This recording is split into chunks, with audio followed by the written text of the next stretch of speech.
I have an issue. No network connection. You can still record a video. It just won't be live. You may be able to go live later if your connection. Did the Wi-Fi go out? No. It says we're live. You sure? Mm-hmm. Yeah.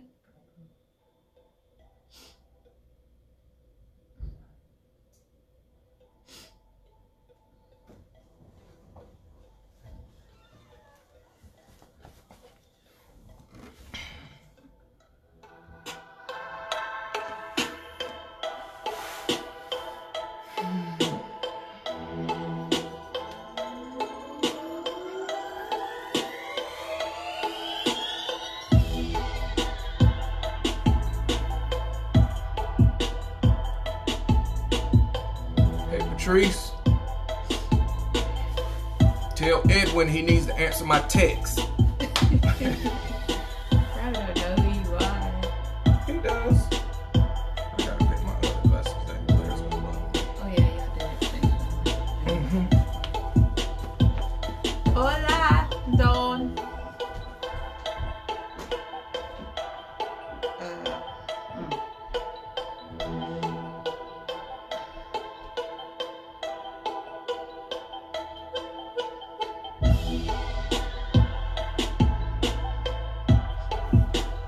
As in the words of Moss, share.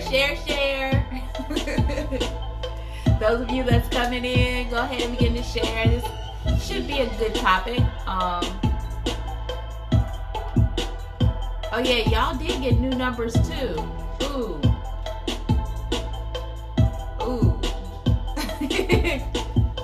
That's right.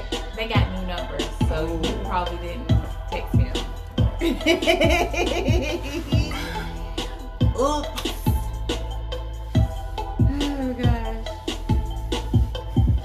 Somebody got my text about an ugly sweater. Oh gosh. I forgot all about that.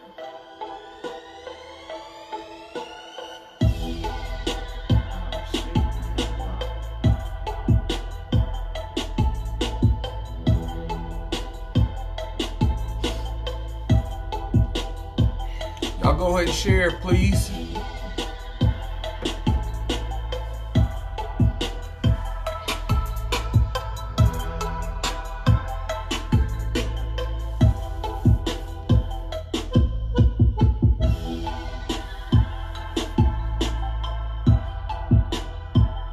Okay. I need to know if he's gonna be wearing an ugly sweater tomorrow. So can he give me an answer tonight?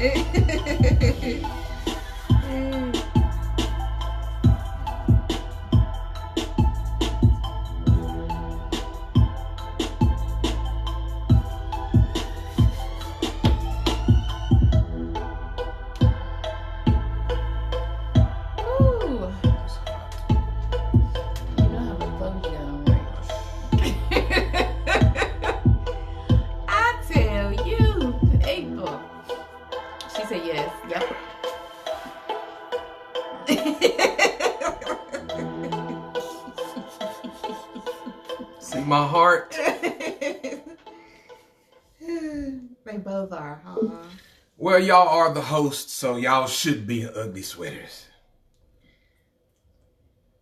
What's going on, everybody? Hey. It Who is... said your hat? Huh? You and your hat. Oh, you see what my hat say, Kim? Bah humbug. I need some eggnog. That's what I need. Maybe that'll lift my spirits. I'm surprised you're not drinking some. Not right now. Oh, yeah. I can't do eggnog and lasagna. But you know, milk and products with stuff like that is, I thought that was supposed to be good together. Like, it'll coat your stomach or something. Now, blow something out. Well, you know, their stomachs is not like our stomachs. So there we have it. Oh. Yeah, what's going on, everybody? This might be the last Moss Mail of 2019. It might be. We don't know. But, yeah, it is Monday. Lord, it seems like it's about a Wednesday to me. I don't know why. Monday. It feels like it's a Monday or something. I mean, a Wednesday. I thought it was Tuesday. Then I said, wait a minute. Yeah. So, what's going on? Make sure y'all share. You gonna give the announcements today? Yeah, I'll give the announcements. Listen, we have Moss Mill Live t-shirts available in black only right now. We have a lot on hand, so we need y'all. If you have not gotten a Moss Mill Live t-shirt, we would appreciate your love and your support. All we ask is that you get a shirt, take a picture in it, tag us or tag her, and let us know you supporting the movement. We would greatly appreciate that. If you wanted to get us a Christmas gift, let that be your Christmas gift to us.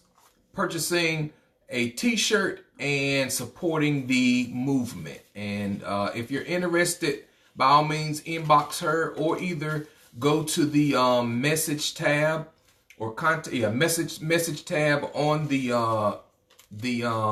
Moss Mill Live page, and we'll be more than happy to dialogue with you on how you can get a t-shirt and support us. What's going on, Marcy Tanner?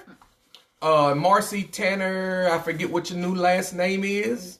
But what's going on, sis? I hope that you and bro are doing well, and your mom and everybody and family are doing well. It's a good holiday season. So yeah, make sure, please, ma'am, please, sir, get a t-shirt. Get two if you want to. Because if you're a couple, you and your husband need one. Yeah, so when we do our tour coming up in 2020, we want to look out and see nice Moss Mill branded t-shirts out there. And I'm sure all of you would look good in a wonderful Moss Mill t-shirt.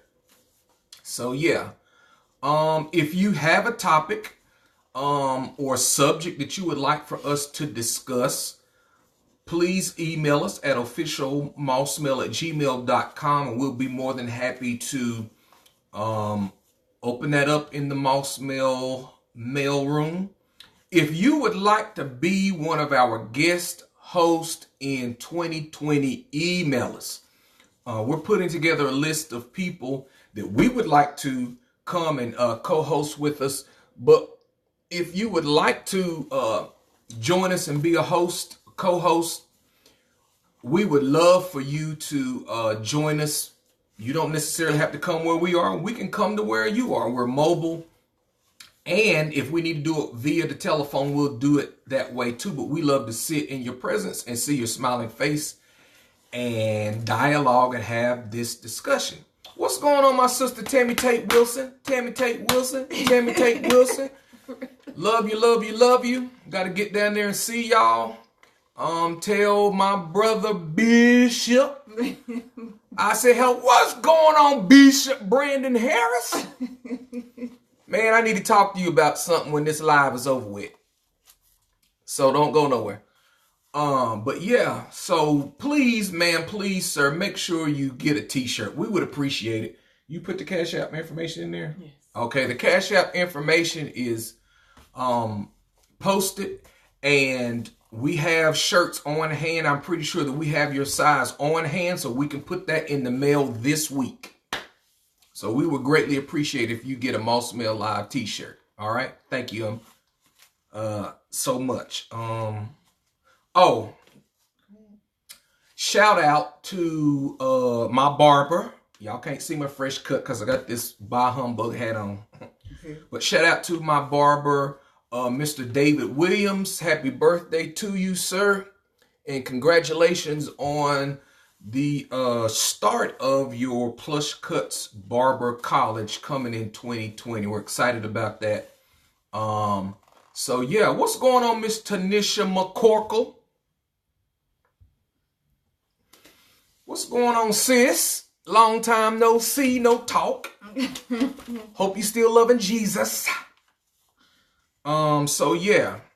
And then my final announcement is, drumroll, in 2020, we're releasing our book. We are one chapter away from final edits. I'm not going to tell you what the title is, and I'm not going to show you the cover yet. but we have penned a book, and it is in the last chapter of editing, and it probably will be finished editing tomorrow, but it's going to be ready for release and purchase in 2020. We'll be forthcoming with more details as of the date, but everybody's going to want to get this book because we tell some stuff and we talk about some stuff in a way that nobody else is talking about it. And if you know us, especially me, you already know how it's going to be. Right. So, so the book is in the final edit, one chapter to go, and it's going to be ready for purchase. So we want you to hold us accountable and keep asking about the book. Y'all don't be asking enough questions.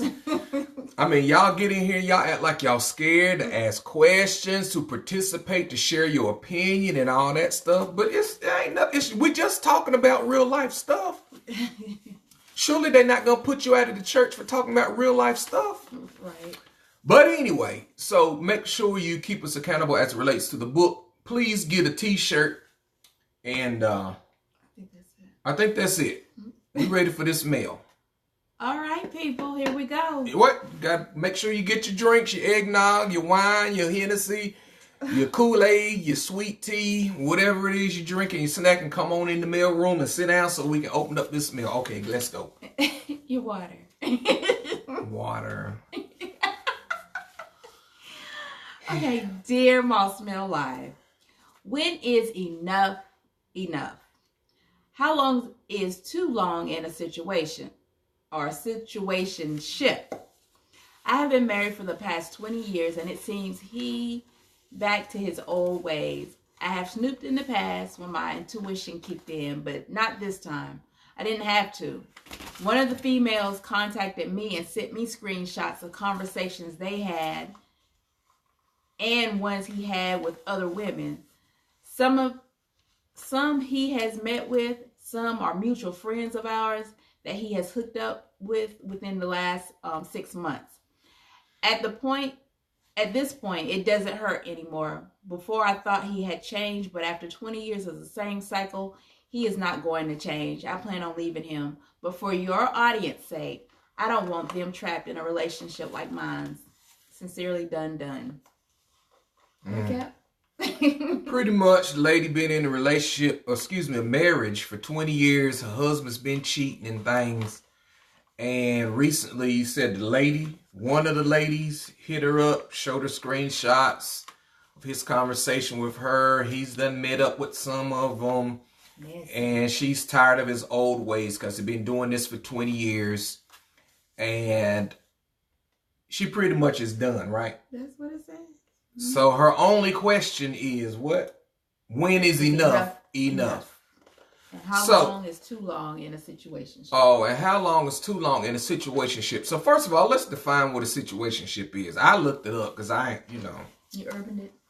I just looked it up. Oh, okay. And it said that situationship is a relationship that has not been defined. So here it is. This woman has been in an undefined relationship, situationship, marriage, union for 20 years. And apparently this gentleman, her husband, has been doing some debauchery. Good word. The whole 20 years. Wow. And she's fed up. She's had enough. But her question to us tonight is, when is enough enough? And what was the other part? And how long should a person stay in? How long should a person stay in a situation like this? What'd you say? I was going to let you go first. No, first question again. How long? When is enough enough? I was going to say it depends on the individual. How much of it are you willing to deal with and tolerate?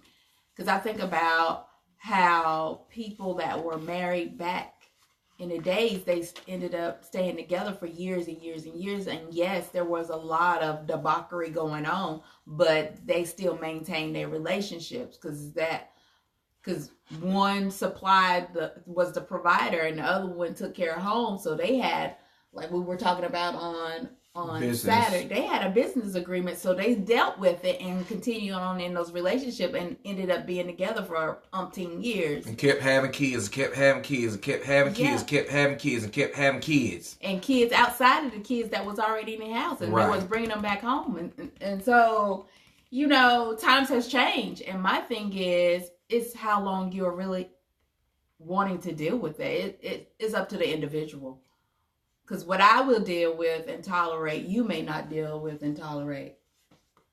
So it really depends on your level of dealing with it. Endurance. That perseverance. And patience. Yeah.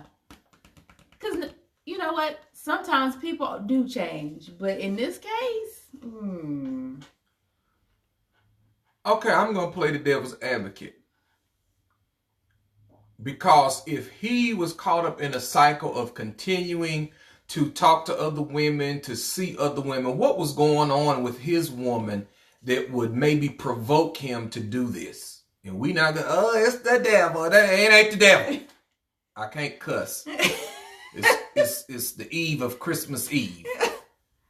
But what I want to know what was going on in their relationship, or what was going on with his wife or his woman that would provoke him to go outside of his relationship or marriage to get possibly what he wasn't getting in the relationship.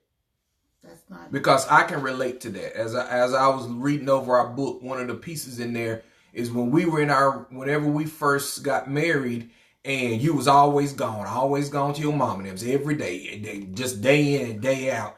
And I felt abandoned. And so as a result, I started reaching out to other females for conversation and input that I wasn't getting at home. It wasn't necessarily a sexual thing, right, but it was still getting a need fulfilled that I wasn't getting at home. So I can't necessarily say, well, she said that he'd been sleeping around and seeing these women, I guess, you know. But that would be one of the things that would need to be investigated. That I would say for you, emailer, you need to investigate what is going on in your relationship, what is going on in your marriage, what is going on in you that would provoke your husband or your partner or your spouse to go outside of the relationship to get those needs fulfilled. Because it may be, because she could be putting it down in the bedroom, but then she's not a conversationalist. She can't hold a conversation. Or she's nagging, or she, you know, it. And now I don't want y'all to get mad, ladies, because it ain't just women that do this. You know, it could be situations where women have a need that's not being met in the relationship, and she goes outside of the relationship to get whatever she needs, and the man is you know, busted.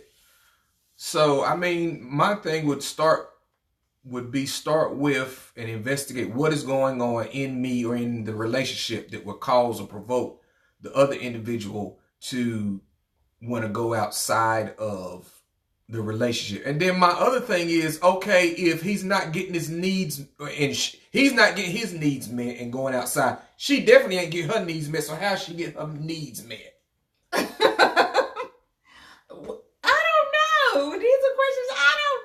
I'm just as a woman. I mean, you know women things. Women have needs too, don't y'all women? So, I mean. And I would say too, it may not be, because saying that it has been going on for 20 years. That's a long dang on time. But there may have been times with investigating and finding out what the issue is, moving forward. And that's why she was willing to keep on, because a lot of times you do the work and then that person will go back because there are emptiness and voids in their life that they need to deal with that hasn't been dealt with by them. Nothing that the spouse can do. They need to do the work for themselves to get whatever it is that urge, that nagging, or whatever childhood hurts that they need to get over, or whatever happened. Find out what that root is for as an individual to move past or get over there. Or it could be something that they just cannot, that's just their proclivity that they just can't get over. Like they have to have that extra in their life. Well, is it extra if it ain't being provided at home? Yeah, because it's outside. Anything that's not right here and you go out there and get it, that's extra. But if you ain't getting it in the first place, how is that extra? Extra is when you got a plate full and then you got another plate. And that's what it is. No. You got a plate and then you got another plate. This man got an empty plate. The empty plate seems to be before him. And the man is hungry, so he's taking that plate or going to get another plate full of food. Because he ain't eating at home. He is not being fed at home. You think so? You think that's what it is? I believe it is. And if she's doing it, she ain't doing it with no love and no passion. She not doing it like she love it. And when you do it like you don't love it, it ain't fulfilling. I don't even want it. I don't want no food. I don't want no food that ain't cooked with no passion and no love. And no seasoning. If you ain't got no seasoning in your food, you can keep that nasty mess. Who co-signing? Mason co-signing on you. How you doing, Deacon Mason? I got a witness in the building. Come on, ain't nobody want no. Listen, let me say from a man's most men do not want bland food. They don't want a bland sex life. They don't want bland conversation. They don't want bland interaction. And then this is me as a man and as a Leo, but I'm speaking for most men. Now some men, they just want plain. They just want 2 pieces of bread and a piece of meat and a piece of cheese. Maybe some not even a piece of cheese. Some don't even want the bread. They just pull the meat out of the pack and eat it. Some don't want no mayonnaise, no mustard, no lettuce, no tomato, no salt, no pepper, no bacon. No, they don't want the bun toasted. They don't want none of that. But that ain't me. I like all of that. But yeah, most men don't want nothing that's like bland. Now, it could be bland everywhere, but he don't want that bedroom to be bland.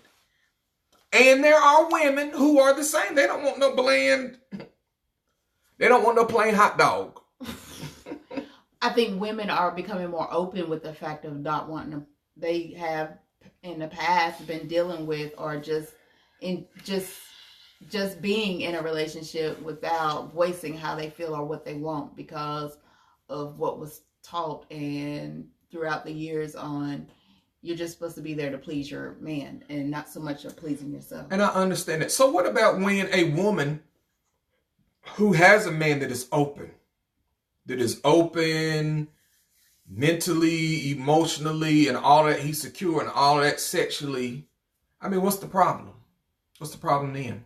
It's a communication thing at that point. Like that woman they haven't had that level of communicating, or they don't know how to communicate their needs to each other, or she doesn't know how to communicate her needs to him. That's what the issue is. If both of them are on the same level in that regards. Okay, you got some comments. What is the people saying? What do y'all say? Wait a minute, hold on. What's going on, Bishop Shantae Watts? Okay, go ahead. I'm sorry. Dawn said needs are different for different people. And she also said if they are married, he got a plate. Now, you just wait a minute, Dawn. I'm with you, Dawn. I understand that. Yes, he has a plate. Okay, I will agree with you and Dawn that yes, he does have a plate, but the man's plate is empty. Or it's the plate that he really don't want. He's trying to make this plate what he wants, but it's not what he wants. He wants something else. It could be. Mm-hmm. But I be darned. I want to be monetized on YouTube, so I gotta watch my tongues. 20 years is a long time to be in something that's just bland and it's something that you don't want to be in. But 20 years goes by quick, though. Yeah, but it really does. But if you think about upbringing and how folks have have dealt with relationship and stayed in relationship, you can understand, okay, I get, all right, being in a relationship for 20 years and allowing stuff to go on without taking necessary steps to move, or like, you need to go your way, I need to go my way, because this is not going to work. Right. And then the light bulb finally comes on. You know what? I'm tired of this ish. True. So yeah, especially with you have to think about people's foundations. True. And if they're religious or that's whatever. In the book too. We deal with that too.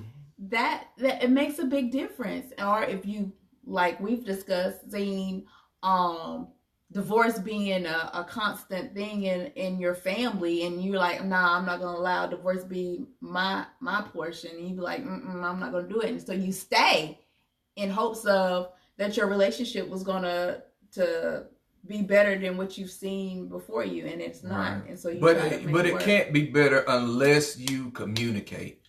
You cannot sit in a room and think by osmosis that either party, the man or the woman, the husband or the wife, is going to automatically know what the issue is or how to automatically know how to fix it. You know what I'm saying? Right. So as a people, we have to learn to talk. As a people, we have to learn to communicate. As a people, we have to open up. As a people, we have to learn to be honest and all of that wonderful stuff, y'all. We got to. If we're going to be preservers of relationships and preservers of love and intimacy, we got to learn to talk. Mm-hmm. We got to learn to talk. And what we learned in our relationship is that even though there are boxes that people have placed on from society and from religious standpoints and from traditional standpoints and generational standpoint, we learned to say, you know what? Okay, this may work, but this don't work. So let's just put that on out. You have to learn to tailor make your relationship and the standards and the paradigm of your relationship. You got to learn to make it work for the two of you. You have to. Because if not, one person is going to be happy. You both might be unhappy. And who wants to live a life like that? That is so boring. So boring. Patrick Mason said, if the plate is empty or cold, I don't want that ish. Now, I'm going to be like, hey, I understand, Pat. Because my grandfather, God rest his soul, Arthur Jr. Moss, God rest his soul, that was my father's father. He did not want a cold plate. You better not put no cold plate. Nothing on that plate had better been cold. And this was before the days of microwaves, let me tell you. So that's where you get that from. Yes, but he would pitch a fit. Oh, God. Yes, he throw plates and toss stuff and cuss and fuss. I don't do that. I just kindly get up and put it in the microwave and heat it up to the heat temperature that I desire so I can eat it. Oh, my God. But as a fire sign, I don't want my plate cold. I don't want no cold nothing on my plate. My plate need to be hot and flaming and good. So, yeah. Dawn said maybe if he put some food on it, it would not be empty. If he would focus on home and his plate, it would not be empty. I like how you think, girl. Yes. Whatever, Dawn. Whatever, Dawn. You saying some good stuff. But yeah. I agree. I definitely agree. I can't refute that. That is true. Because a lot of time, I've been there. I can testify and talk about me. I've been there where had a plate at home, and it's just like with emotional buckets, rather than putting what I needed in my emotional bucket at home, or as the Bible say, drawing from my own cistern or my own well, I was getting water from other people's wells. And the thirst was still not being quenched. What's going on, Sheila Salou? Welcome. And so whenever you take your focus off of the home plate, and neglect the home plate, I mean, there will be a deficit there. Yeah. Because I believe that we are equipped to put enough on the plate at home. Right. We are equipped enough to put enough on the table at home if we focus on that first. Right. So, good point, Dawn. I like you. She said green grass grows where it's watered. Girl, you better say that word. Yeah, that's true. That's very good. I think Dawn needs to be a top fan. I think they're gonna give you a badge. So yeah. What's going on, Miss Tammy Parsons? Hey, lady. Tell Thomas I said hello. But yeah, and I think that's probably a part of the problem that you're not investing in home, and you rather seek something else rather than taking the time out to, hey, let me get home together. Right. So, lady that emailed, I mean, we feel you. We really do. We hear what you're saying. And your question was, when is enough enough? I think that's a personal. It is. That's a personal level that you have to address for you. By no means will we tell anybody to stay in an abusive situation or an abusive relationship, whether it's verbal, mental, emotional, sexual, or spiritual. None of that. We don't get down with abuse at all. So you have to define and determine what is enough for you. I mean, are you at the point of losing yourself because you keep redepositing and replanting and resowing yourself into this relationship? Because sometimes when you do that, you can become exhausted. And when you don't have somebody pouring back into you, and I understand that you have relationships with your children, your siblings, your parents, your social circles, but it's still not the same as getting what you need from your spouse. So you can become depleted. Yeah. So, I mean, you have to determine at what level, what's your cutoff point. Even if they come back and say, I'm sorry, I want to be with you, you still have to make that decision for yourself. Like, I've had enough. I can't do this again. And be okay with it. Yeah. And not give into it. I mean, you know that that's their pattern.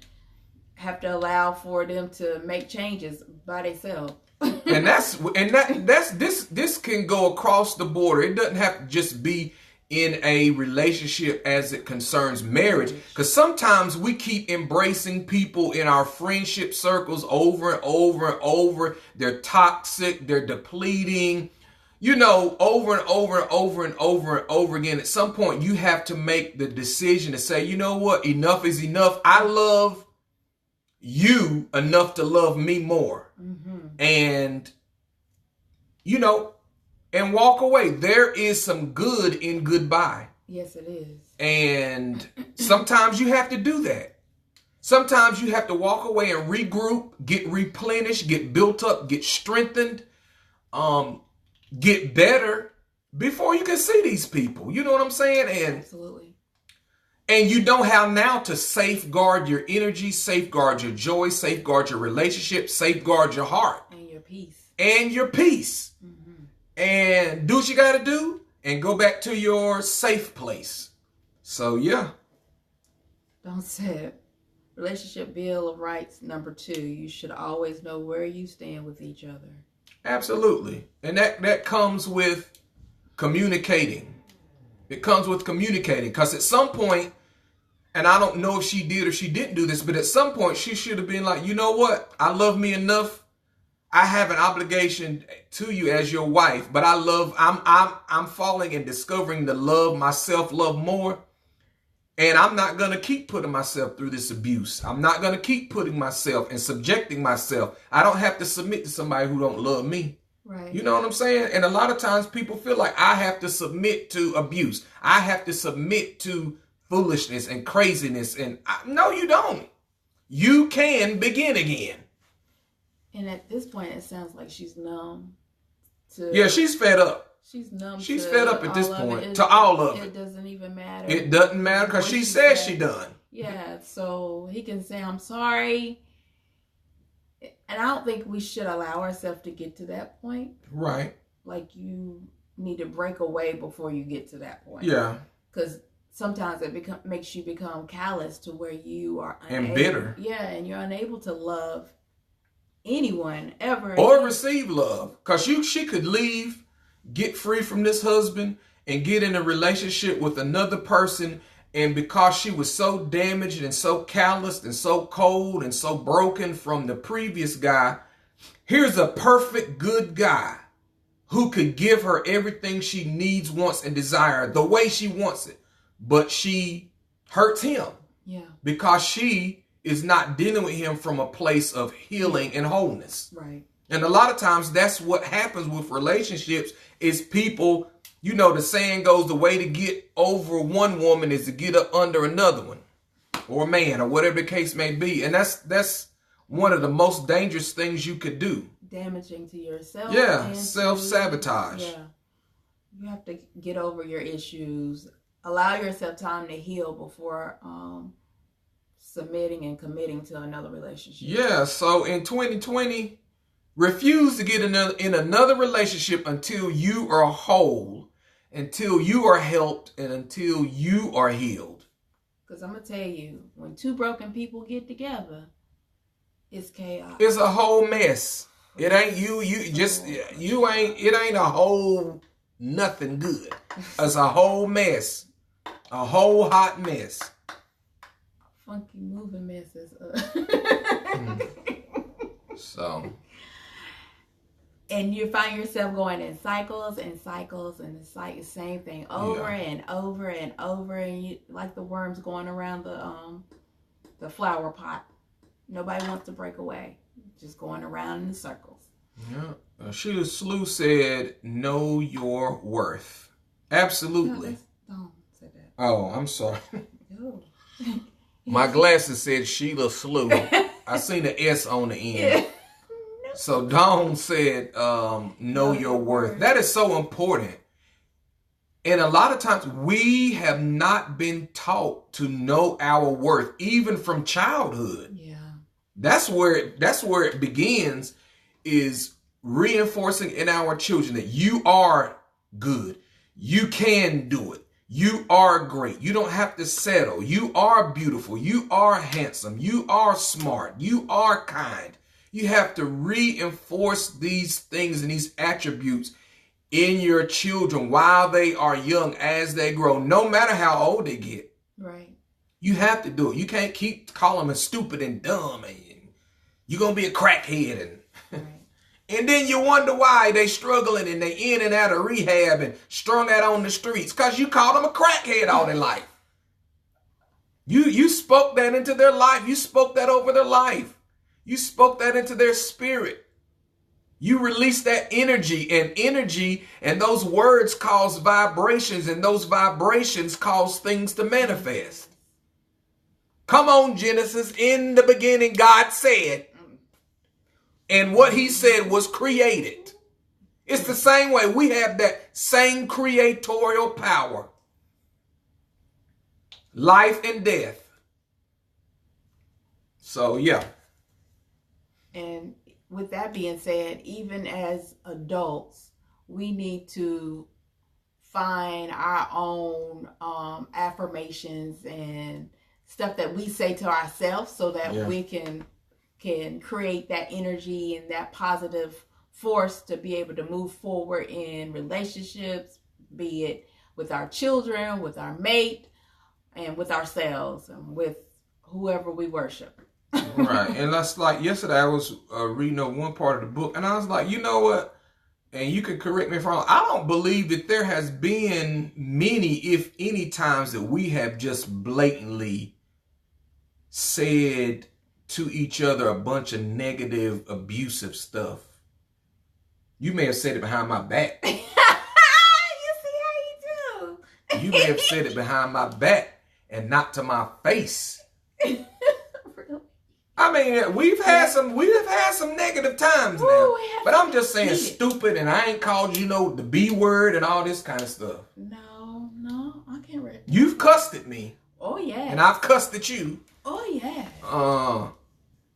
But no. Yeah, we ain't never done that mess. No, not that far. No. No. Which, no. Yeah, we're not perfect, y'all. So, I mean, we're just stating that, that was just a practice that we put in place. Now, I've thought some things. Woo! I have too. I've thought a whole lot. Absolutely. So, yeah. Don't also say it, but I feel like at some point you also have to forgive yourself and take blame for your actions and what you have allowed. She said, what now? Like at some point you should also have to forgive yourself. Oh yeah, absolutely. Take blame for your actions and what you have allowed and contribute and yeah. And that's one of the biggest parts of healing. And that's where in our relationship the turn and the healing began to take place when we stop blaming each other and saying, you know what? And being honest, number one, with ourselves and be like, I was like, you know what, Moss? You done some stuff. She done some stuff. Yeah, she had. Now, this is the conversation I'm having with myself. Like, you done some stuff. Yeah, I have done some stuff. And she done some stuff, but you've done some stuff too. We're not focused on what she did. Let's talk about Let's talk about what you did. Okay, let's talk about it.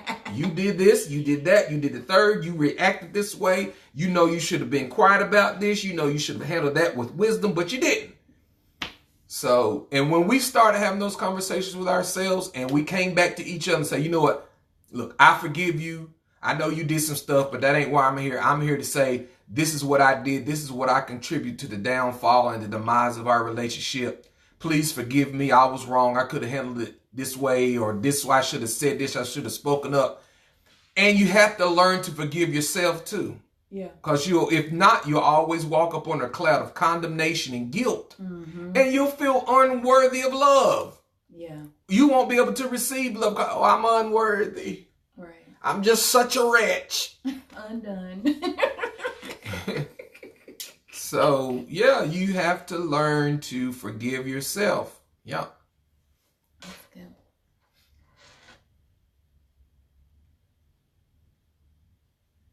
What's going on, Malloy? She said, when that doesn't happen, it's time to think when to let go. When what doesn't happen? When what doesn't happen, Malloy? When what doesn't happen, Malloy? She been watching all this time. Now you want to jump Chinese. probably booed up with some man in down there and things. Oh, we ain't met yet. No, we ain't met yet.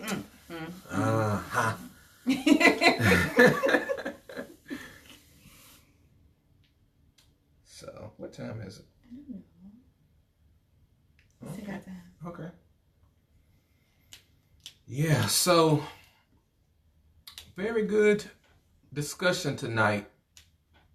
But once again, it's up to the individual. Yeah, it's to answer your question, email it. It's up to you to determine what's enough for you, because trash cans have a weight or capacity limit. Elevators have a weight limit, a capacity limit.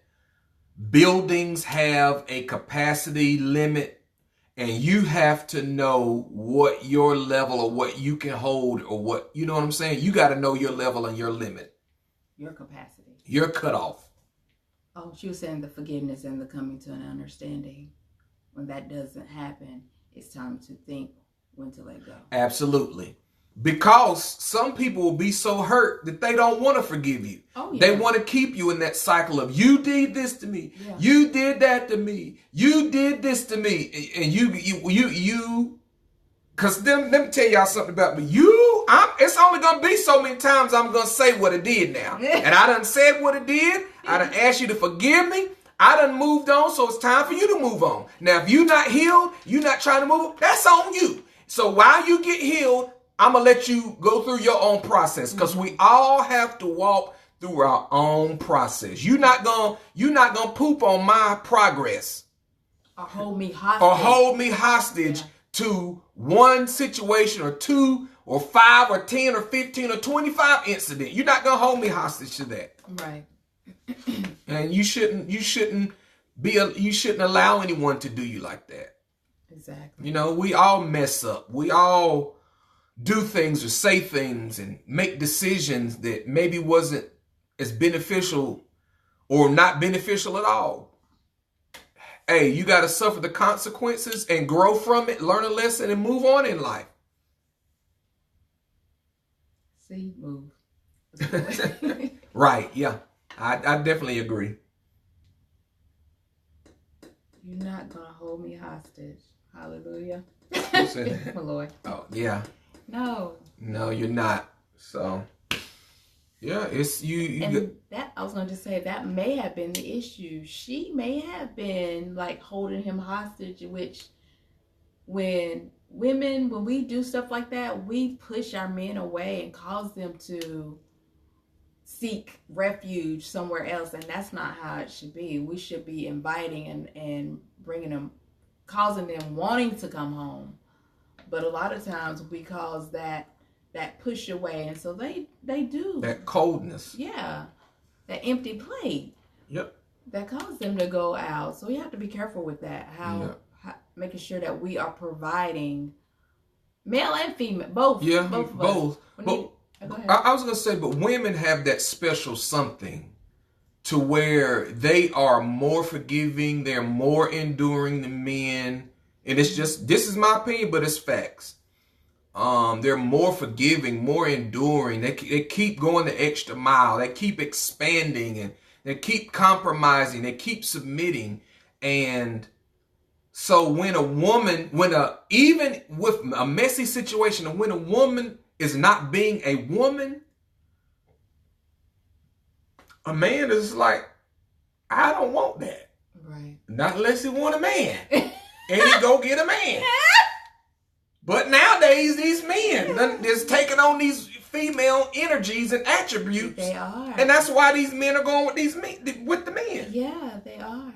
They do have the female energy. I love them. And I'm going to leave it at that. I ain't going to say no more. But that's what's happening in these streets. And I don't judge nobody. Let it be known. I don't judge. I love y'all. Yeah, we have to be inviting to both. We both have to give and take. Yeah, because when a man sees, you know what, hey, I messed up, but she's willing to forgive me and still love me and still be a woman and still be a wife, then that causes him to say, oh man, let me get myself together. It might take me a minute to let this go, but my wife is worth it. My woman is worth it. My relationship is worth it. You know what I'm saying? So, I mean, stop being an iceberg. Get them ice cubes out your cooch.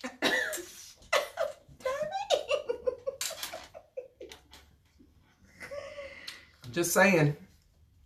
Warm it up. Boil the water.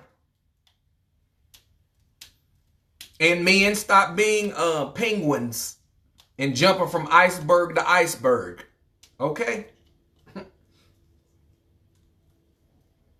Right. So you said stop jumping iceberg to iceberg. Mm-hmm. Well, doggone. Yeah. Stay on your own ice block. Yeah. Melt that ice. Yes, melt it if you got to. All right, love. There's no more comments. Okay, if there's no more questions or comments, or you can keep the conversation going even after the live. Let's keep the conversation going in the comments and make sure that you share. Again, for those of you that came in a little bit later, look, we have Muscle Man Live t-shirts that are available. We want you to support us. I don't want to sound like I'm begging, but we would love for you to support us by purchasing a Muscle Man Live t-shirt. You can inbox her personal page, or you can click on the message me tab on our Muscle Man Live page and say, hey, I want a t-shirt. My size is, we can provide you the Cash App information, and we have some on hand now, so we can get that right on in the mail to you. And We just ask that you take a picture, tag her in it, or send us a picture of you in it so that we can share it and post it and celebrate your support of Moss Mill Live, all right? Or tag Moss Mill. Or tag hashtag Moss Mill Live in it. Yeah. That'll work too. Just to recap, so I told you about the t-shirts. We do have our book coming out in 2020. We are one chapter edit away from it being completed. The covers are done. Everything, the process has been started. We got to send off the information to the Library of Congress so that we can be officially documented, so can't nobody steal our stuff or use it without our permission, because I will sue you. Okay, that part. Yeah. So it will be an official, legitimate book archived in the Library of Congress. We got to get the ISBN number assigned and all of that, and then get it uploaded to the printer. So yeah, so it's coming in 2020, so be looking for it. We have some events in February. We'll get to that because it's too far out. You might forget. And so yeah. All right. So people, if y'all don't hear from us anymore this week or 2019, you all make sure you have a Merry Christmas, Happy Holiday, Happy Hanukkah, Happy Kwanzaa. No celebration if you don't celebrate. Happy no celebration. Happy nothingness. To you. Just be happy. And a happy new year. But I'm sure we're going to come back. Yeah. Yeah. I got to give you one more. Yeah. I think we'll give y'all a surprise. And that'll probably be the last one. Yeah, that'll probably be the last one for 2019. Yeah. So, yeah. All right. Until we meet again, pull your mail flags down until the next mail pops in. And don't y'all drink too much eggnog and get sick. All right. All right. Brandon, I got to get in touch with you.